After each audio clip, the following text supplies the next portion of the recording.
We got two pioneers who literally changed how law enforcement solves cold cases. Two former FBI agents. We're going to get to know them better. Steve Busch and Steve Kramer. Let's have a seat and we'll introduce them and kick off with some questions and think of some questions here, folks. I told them how inquisitive you are. But let's start with Steve Busch, special agent for 19 years. Yes, sir. Long time. Did a lot of investigative assignments, counterterrorism, complex financial crimes. Spent some time on SWAT teams with the FBI, which is pretty badass, part of my language. And he is a co-founder of the FBI's Forensic Genetic Genealogy team, which we're going to learn a lot more about here shortly, which is really the first FBI agent in the history of the Bureau to have a full-time, what we call forensic genetic genealogy. I'm going to say FGG because that's a mouthful, right? Full-time FGG work. He's the architect of the FBI's national FGG. It's now called the Investigative Genetic Genealogy, or IGG program. Was a civil engineer, applied to Stanford, decided he liked the weather in Ithaca, New York better, so he went to Cornell and played football there. Leading receiver? So Yeah, pretty cool. Another badass thing about you. Fantastic. But Steve, thanks for joining us. In LA right now, Steve Kramer, also from LA, he's an attorney, spent his whole career in the LA office. And began his career in law enforcement. This is an interesting story. Back in '93, he published a paper, was it for the Law Review? Right. And of course, the FBI, their eyes are everywhere. Somehow the FBI got a hold of this, and they're so impressed by it. And it was on the topic of using DNA evidence. The FBI contacted and said, hey, you want to work for us? So hell of a paper. So be careful what papers you write as an undergrad. Someone's watching them, they might reach out for you. But both Steve, thanks for joining us today. It's going to be a fascinating discussion. What we hope is going to be kind of the intersection of cutting-edge science and traditional detective work. So this is a little different flavor than some of our previous speakers, but I'm pretty psyched to learn about it. But let's talk about the case that kind of got them on the map and got this whole thing going. It's the Golden State Killer case. Anyone heard of that? Golden State Killer? It was a while ago. I was alive. You weren't. It's back in the 70s and 80s is when this happened. It was a serial offender who terrorized California for over a decade. And despite a whole lot of investigative efforts and use of a huge DNA database, the case remained unsolved.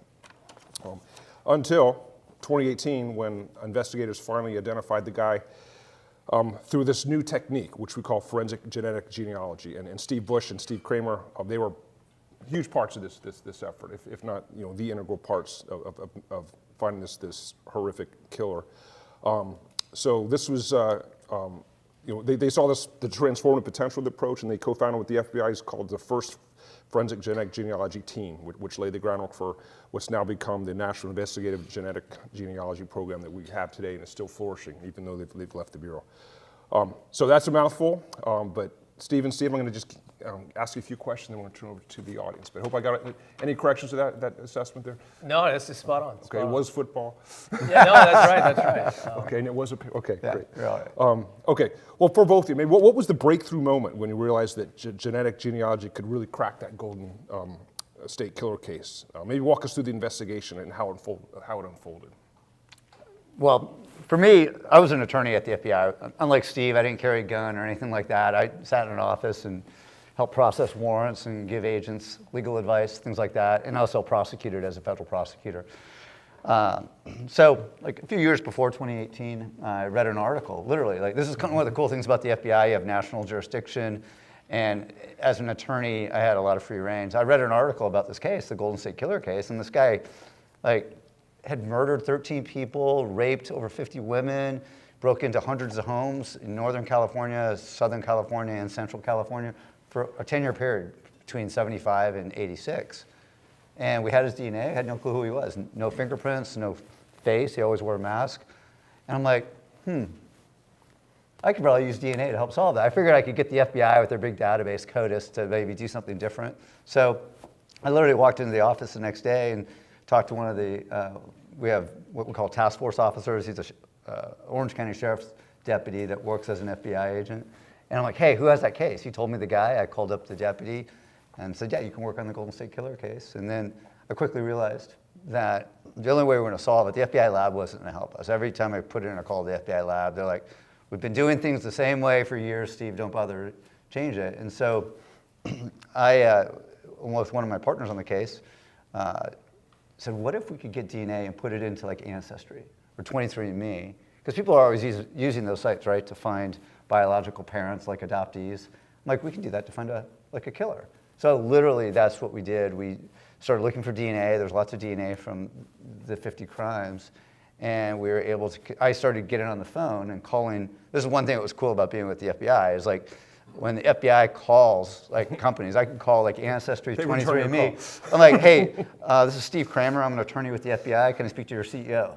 And yeah, like they put you through. Like, so you end up talking to their lawyers, their CFOs, their privacy officers. And I got one of the companies, a company called Family Tree DNA. The CEO was like, yeah, this is a really serious case. I want to help you. So we were able to get the Golden State Killer's DNA into one of the databases, a couple of the databases, and from that, we learned how to do, literally on the fly, looking at YouTube, and we figured out how to do genetic genealogy, and we ended up solving the case in 63 days. Wow, and it had been, what? 43 years. 43 years. 43 years it was cold. Wow. 43 years it was cold, 15 different law enforcement agencies, 650 different detectives, $10 million was spent on it, 8,000 subjects. We swabbed 300 people for DNA, produced 0, and in 63 days it took 6 people, $217 to catch the one person. Wow.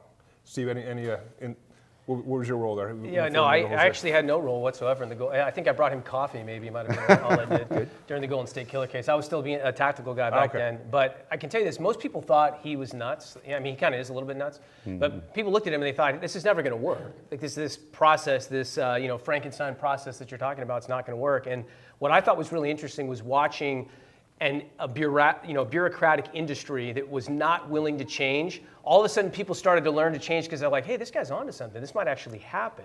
He might actually find this killer. And then when we did and found the killer and confirmed his DNA, everyone all of a sudden was his best friend. They're like, oh, he's the guy, right? He figured it out. But what we learned was this, and this was the most key point. The case was a huge win, right? Solving the case was a huge win. We put this horrible guy behind bars. He got life in prison. In fact, he got like 11 consecutive life sentences. But the bigger win was the process. Is we realized, like, hey, this process, we can apply this on every case. And when you go to the FBI's database right now, if you go to FBI.gov and you search, you'll find that there are 1.4 million unidentified DNA profiles in the FBI's database. One of those was the one he found. Okay, the other 1.3999 are still unidentified. It goes up by 80,000 every year. So we had our work cut out.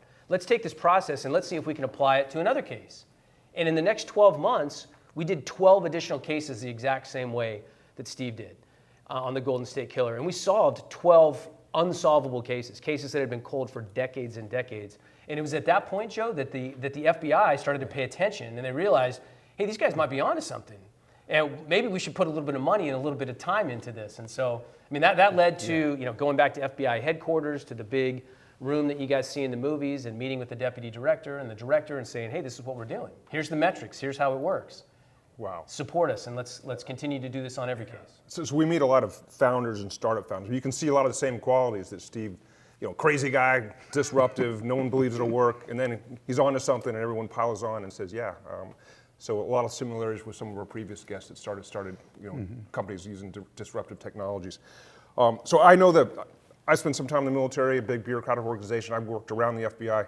That's a hell of a bureaucracy to try to, build something new. And that, I mean, what was initially before people, jumped on board by seeing your success? What were the debates internally that were going on to either try to stop this or derail it? I mean, what were the debates internally, and how'd you overcome them? Well, I mean, a lot of people, as an attorney, people would ask me, oh, you must deal with constitutional issues all the time in your job. I'm like, actually, no. Like the Bureau, the Department of Justice has so many policies and regulations that most agents are very kind of restricted.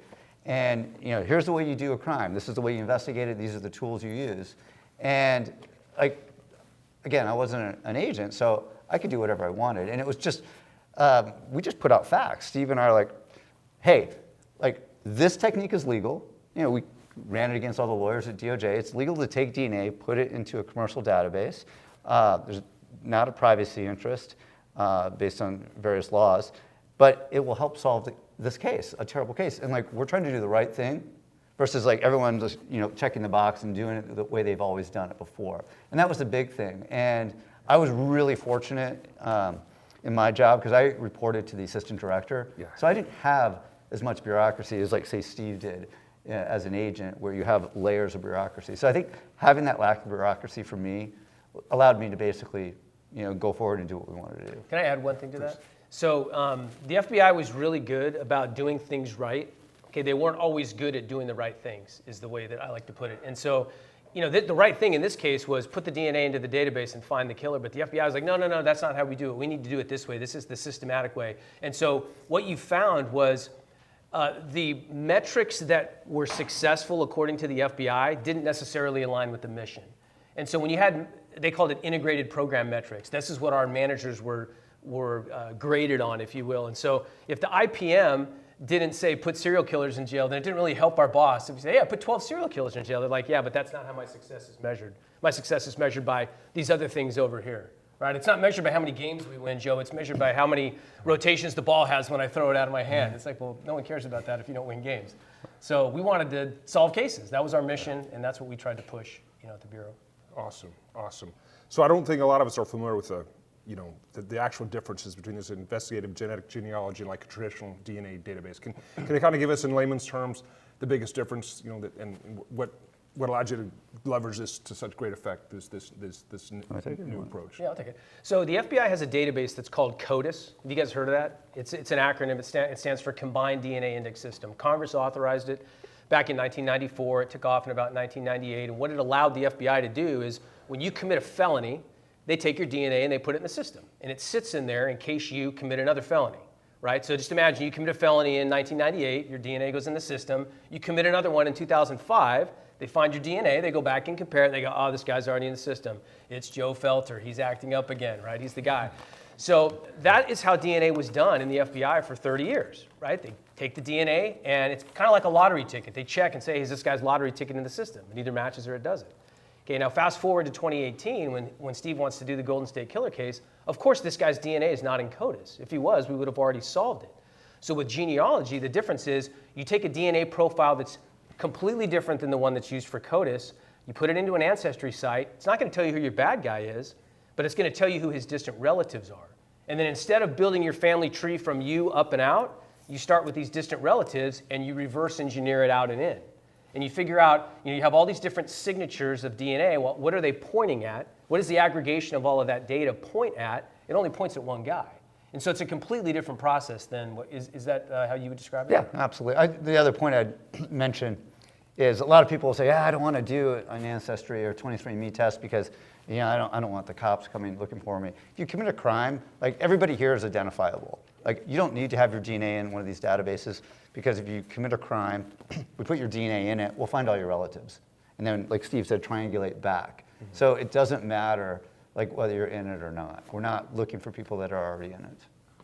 What would be like kind of an ideal case where this technique or this IgG would be the most effective?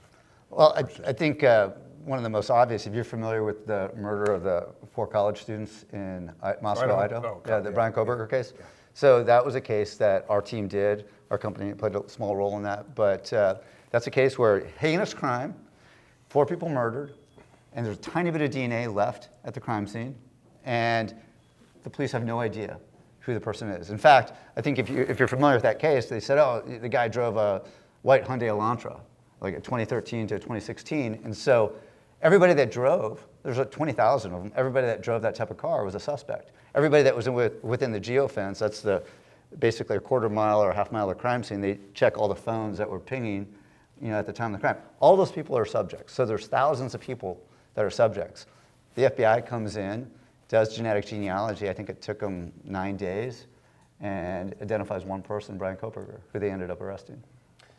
So it brings up a good point, though, Joe, and I think this is one of the biggest misconceptions, is genetic genealogy is not a cold case technique. It's not a technique that we just use on cases that have been cold for 10, 20, 30 years, although it works great for those cases. The case that Steve just mentioned is an active case, right? And so what I would proffer is I would say, if you have unidentified DNA of a bad guy that's going to help you solve your case, then you should use it to figure out who that person is. And so law enforcement is slowly starting to adopt that, but this is the evangelizing process, right, where you have to convince and explain, hey, this is how this works, and get everybody to understand you can actually arrive at a solution with this, and you can do it repeatedly and consistently.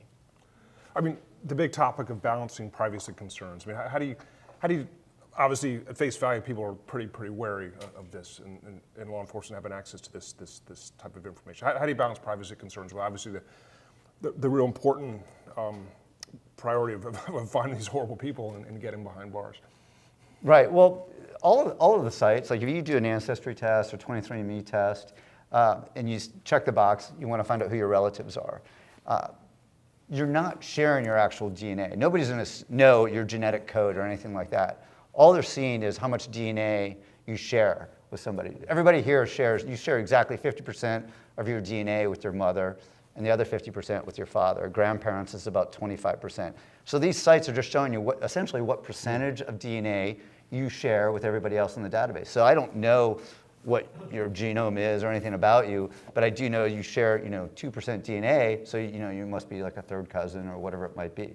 So the other thing is when you put your DNA into these databases, you agree to match with everybody. So you technically, you're giving up your right for the law enforcement, you're giving up your privacy rights because everyone's looking at your DNA, including law enforcement. And that's what people don't realize is that, I always say law enforcement can go wherever the general public can go. So that's just the way law enforcement works. So here's the analogy I would give, Joe. Would you be okay with your cell phone number being on the front page of the New York Times? I prefer not. Yeah, probably not, right? I think it is given all the spam I get, but kind of seems like I would not, personally, I would not want my phone number on the front page of the New York Times, but neither would any of you. But would you be okay if I put 10 random digits on the front page of the New York Times and I said, hey, Joe, 30% of your digits are the same as those digits? You'd say, yeah, of course, that doesn't bother me because the fact that 30% of my digits are the same doesn't give you anything about me. You can't call me, you can't text me, you can't even figure out where I'm from based on that. It's the same with these genealogy sites. We don't need to see your whole genome. I just need to know what percentage you share with our suspect. So if I put the suspect's DNA in and it says, hey, I share 12.5%, I go, oh, okay, that's probably a first cousin of our suspect at 12.5%. And first cousins we know share grandparents. So if I knew the first cousin of the bad guy, I could find his grandparents, and then I could come back and I could find the bad guy. Pretty simple, right? But I don't even need to know the identities or the genome of the person that put their DNA in. that's really enlightening. I won't ask for a show of hands, but people are probably still worried about sharing this information. I mean, you've explained it a little bit. What about a diehard person who's just convinced that this is someone putting them at risk by sharing this information? How do you respond to that? How do you assure people? What's your response to those folks that are just really worried about the pitfalls of sharing this kind of information? Well, I mean, obviously that's an individual choice for everybody, but law enforcement doesn't use these databases any different than any other customer. I mean, we go in as another customer essentially. And as Steve said, and I said earlier, we don't see any, we're just seeing shared DNA. And we know none of those people in there are the subject. They're not the criminal. That's not the person. We're looking for their distant relative. And so that's who we're going after. And I would say pretty much every case we've ever done, we've met, if you do Ancestry, you have on average 50,000 matches or relatives, but we've never, most of those people have no clue that their DNA was used to help solve a crime. They have no clue. Wow. So Golden State Killer, obviously a big case. What do you think is like some of the most memorable case that IGG was used to solve? Anything jump out at you in your experience or that you're aware of? Tell us another story besides the Golden State Killer where this capability really made it all possible. I mean, Joe, there's so many bad cases. Every one of these cases is a horrible case. Every one of these cases is a case where somebody lost a kid or someone lost a parent or someone they lost a loved one. Most of them are cases, homicide cases. We have had a few cases though where the victims have lived. In fact, we just had one. We met with a victim today on a case from 1989, right here in San Mateo. A woman that was her apartment was broken into, 4 o'clock in the morning. The suspect raped her at knife point, slit her throat, stabbed her multiple times. She fought back. Miraculously, she was able to take the knife away from this guy by grabbing the blade, okay, and saved her own life. We found that guy through genealogy, and he was just sentenced to 11 years to life just last month. Right here, I mean, literally a couple miles from campus here. So that's a case that just sticks out to me as a local one. But I could probably give 50 more examples like that of cases. Right. Well, I think we've had cases too where, a lot of these, I'll call them predators. They're serial. Some of them never stop. We ended up identifying one guy, serial rapist, and after we arrested him, one of the detectives looked at him and said, you know what? He looks a lot like the sketch that we had from a week ago where I think it was a 9-year-old girl looked out her bathroom window at night and saw a man looking in the window masturbating, and she did a sketch of the guy, and it was our guy. Wow. So it shows you, like, they just don't stop, and so you're able to, like, hopefully, we always say we want to take the serial out of serial killer. We can stop these crimes before these guys go on these years-long path of killing people. Wow. Steve, you started the dedicated team within the FBI, right? We both did, We yeah. did. We both did. I mean, what was the epiphany the FBI had to realize that we needed a dedicated team to do this? Another organization within an organization, which I think is really hard to get. I mean, I think the first part, like after Golden State Killer, we call it GSK for short. After GSK happened, there were a lot of people in the FBI that thought it was a fluke. They thought, oh, it's just a one-off thing. You guys got lucky. Yeah, you got the guy in this case, but it's not repeatable, right? It's not consistent. And so the first hurdle we had to get over was, can you do this on other cases? Which we did. And then it was, well, it's going to be too expensive. We laid out the numbers, and it wasn't too expensive. So it was fighting facts, right? Like fighting, using truth to justify what we were doing, repeating it over and over. And I think it was after the first 12 cases is when the Bureau really started to take a look at it. Because they're like, hey, this can't be a fluke if you've done it a dozen times and you've been successful. Because here's a key point, Joe. When you do these cases, and you do the reverse engineering of the family trees, and you come back down and you think you have a guy, we don't just run out and arrest that guy. We go find the guy in real life, get his DNA, and compare it to the crime scene DNA to make 100% sure we got the right dude. Right? Because you might say, oh, what if he's adopted? Or what if there's another brother that they don't know about? We put all of that to bed by getting the actual DNA of the suspect and comparing it to the crime scene DNA. That convinced a lot of people because effectively, you can't be wrong. Right? You could narrow it down and use genealogy as an investigative lead, is what we would say. But that confirmation, that confirmatory sample, is what seals the deal. That's what goes in your warrant. Like that's what I put in an affidavit when I say, hey, Your Honor, I'd like to get a warrant to arrest this guy. Why? Well, because I compared his DNA to the crime scene DNA, and it tells me it's 1 in 47.5 septillion times more likely to be him than someone else. So you're saying there's a chance it's him. Wow. And when did you start this? Was this 2018? So GSK was 2018, and then 2019 was when we met with the deputy director and started the program. Okay. How has it evolved since then? It's up to about 250 FBI employees across the nation, divided up into 3 what they call hubs: East Coast, Central, and the West Coast. And they've assisted on thousands of cases now. Well, then part of that, you get to train people, right? Because after we started doing this, he and I didn't know what we were doing when we started. We just had to kind of learn. But after we had solved a bunch of cases, we said, hey, let's put law enforcement typically has a 40-hour training course, like a full week of training to get people up to speed on something. And so we built a 40-hour curriculum that we started using in 2020. It was right pre-COVID is when we did the first class, and just started building capacity. Because you got to get more people trained up. But here's the problem. This is what we realized. It's kind of like doing long division, right? You guys all know how to do long division. You could teach a 10-year-old to do it. And it's pretty easy when the numbers are really small. But when you start getting the numbers really, really big, it gets really hard, and it takes a lot of time, and you might be wrong. You miss one digit, you get offline on your numbers, it gets bad. This is where we started realizing, hey, without software, we're never going to be, even the FBI, even with 250 people, even assisting on 1,000 cases, that 1.4 million backlog that I talked about earlier, it's just you're never going to make a dent in it. Wow.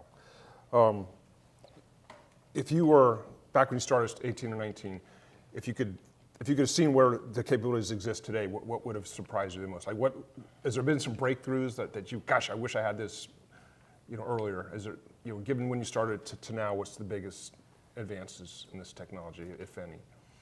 Well, I think part of that is just DNA, the science behind DNA, getting DNA from touch DNA, getting it from old bones, stuff that was very, very difficult, even 7, 8 years ago to get. Like, we can essentially get DNA from anything. Wow. And I mean, I've heard cases where they can get it from your breath. So that's the biggest advancement. As far as actual genealogy, that's one of the reasons we left the FBI, is because the FBI is not a place where you're going to get innovation. They're not going to pour time and money into it, because like I said, you innovated within the organization. Yeah, we did, but to get the Bureau to continue innovating, and like Steve said, you want to do long division all day long, but I'd rather have a calculator. And so we left the Bureau to build a calculator. I think, Joe, the other thing that surprised me, and this is not a positive thing, is law enforcement just hasn't been as quick to adopt it as I would think. You know, for us, I mean, right after he did the Golden State Killer case, for me, it was just an easy light bulb. It's like, we should be doing this on every case. And there were lots of people that saw it that way. But we lecture all over the world about this. And I can't tell you how many times we sit in front of a law enforcement audience and I say, hey, raise your hand if you understand genetic genealogy or if you've used it to solve a case at your agency. And it's not that many people. So the evangelism process is just a lot harder than I expected it would be. Wow. Are there any other countries that are out front of, would you say, the United States using this technique?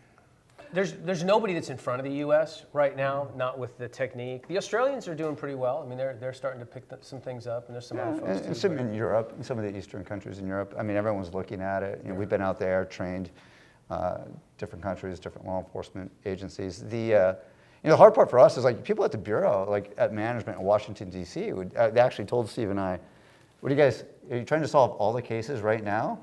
And we're like, of course. And they're like, no, pump the brakes. Like, take a few more years, take 7-8 years to figure this out. And I kind of think it's not a positive, but the travesty is like there's 80,000 cases a year where it's some killer or rapist. They put DNA into the National DNA Index System, CODIS. It doesn't match anybody. So every year, 80,000 criminals are unidentified. And this technique has the ability to identify all of them. And that's what I think that people don't realize. And you want to get people in government to care about that. And it's very, very difficult to do that. And on that too, just one quick thing, that we're not even talking about the national security implications of this. That might be a conversation for another time, but there's such a huge the IC world and the national security component of it that can't go, you can't ignore it. Wow. So we avoid any partisan topics in this class, but FBI has seen some leadership changes recently. Some interesting non-traditional leaders, Kash Patel and others. Do you see what do you see as the risks and opportunities with the new leadership climate? I'll let you take that. And I don't know, I'm not inside, but obviously there's been a lot of new sheriffs in town that some non-traditional approaches to law enforcement. Well, I think when Kash Patel was testifying during his nomination, he said, I noticed that the Bureau's violent crime priority was like number 7 or number 8 on the list of 10, and why isn't it number 1? So, I mean, I think that's a good thing in terms of like, I think violent crime, it should be. I mean, obviously you have national security that's, the Bureau's tasked with, but I think violent crime should be way up there. So I'm encouraged by that we can get the FBI focusing on violent crime, because that was one of the things that was very frustrating to us. Is a lot of times the Bureau would say, most of the cases that you're doing genetic genealogy on are local cases, like that local homicide, local rape. That's not a federal offense. But the locals look to the FBI for advanced technologies and expertise. And that's what I thought was unfortunate. So maybe, I don't know. I think everyone's hopeful that the Bureau will start putting some money into this technique and solving more violent crime. Wow. But one of the things, and this, Joe, one of the things that's really tough, when you're trying to sell something into the federal government, the end user isn't the guy that's making the decision. Like, you're selling it to a guy that, I think I heard one of your previous things, you got a guy with a mine detector, right? It's like, I'm the guy using it, but the guy that bought it, some guy over there that has no idea what I'm talking about. It's the same with the FBI. The end users don't get to make the decision about what they buy. A bureaucrat that doesn't really understand what's good and what's bad has to make those decisions. And so here we've got this tool, and I'm hopeful that Kash Patel and others there are going to say, wow, we need to really embrace this and start putting wins on the board. Start knocking those CODIS numbers down. Maybe this is too idealistic, but maybe even eliminate it. Maybe even get it to the point where there's no deficit. 80,000 go in every year, and we solve all 80,000 of them. Wow. Why not? Aim high. So speak of that, going forward, next 5, 10 plus years, what do you expect as far as advances in this IgG technique, and maybe what really excites you about the potential for these advances?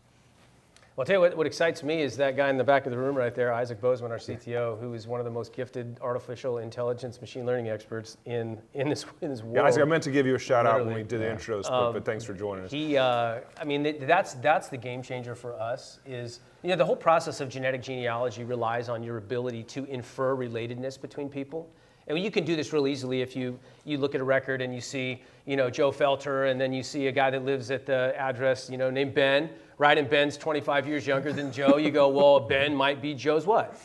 It's probably Joe's son. No, he's too tall for that. Yeah, yeah. The fact that he's 6'5", maybe that's a different story. But it's not hard to do that. It's not hard for an investigator to do that. It's even easier for a machine to do that. And so we're just excited about using technology to really change and scale this in a way that humans won't be able to. We haven't touched. I know we're going to switch it over to questions, but excited about the way ahead for you and your group. And I didn't get a lot of detail, but it sounds like a really exciting, big idea, to use Steve Blank's words, that you all have, and we wish you the best of luck.